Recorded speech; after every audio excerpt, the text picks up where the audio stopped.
तो आज की हमारी वीडियो का टॉपिक ये है कि आप इंडिया से माल्टा के लिए वर्क परमिट के लिए कैसे अप्लाई कर सकते हैं।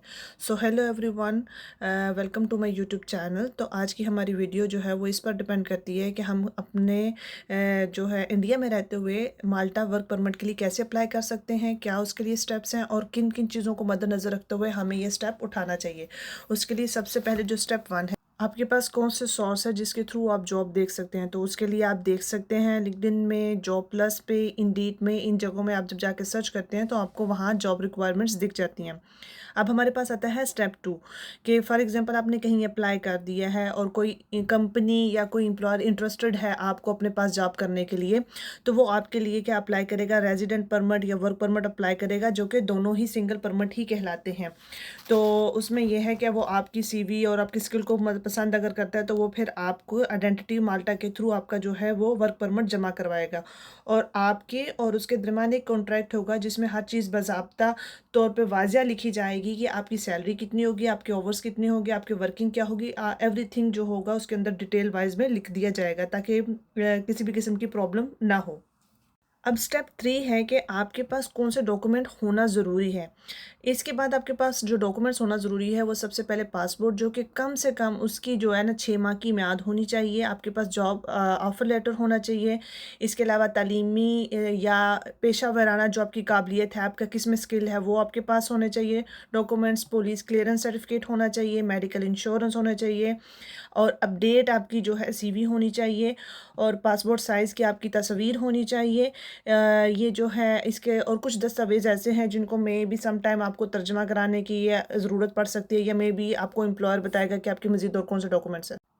अब जो आपके पास स्टेप 4 है उसमें ये होता है कि आपने अप्लाई कर दिया है और अब आपके पास वेटिंग टाइम है कि वर्क परमिट अप्रूवल आने का। जब आप अपनी दरख्वास्त जमा करवा देते हैं तो आपके पास तकरीबन 4 या 6 हफ्ते लगेंगे मिनिमम, ज़्यादा से ज़्यादा आपका अप्रूवल आने में, बट सम टाइम इससे ज़्यादा भी टाइम लग सकता है।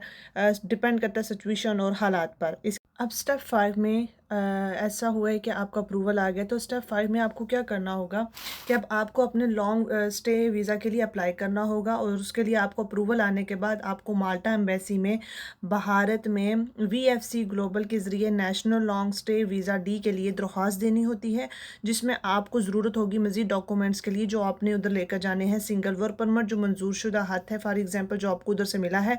इसके बाद आपका पासपोर्ट होना चाहिए और उसके अलावा जो सपोर्टिंग डॉक्यूमेंट्स आपके पास हैं वो आप लगाएंगे और माल्टा में आपका रिहाइश का सबूत कि आप कहाँ रहने वाले हैं और वीज़ा की दरख्वास्त भी होना बहुत ज़रूरी है। Attend the visa interview. अब ये हर वीज़े में नहीं होता, डिपेंड करता है आपकी कैटेगरी कौन सी है और कौन सा वीज़ा है।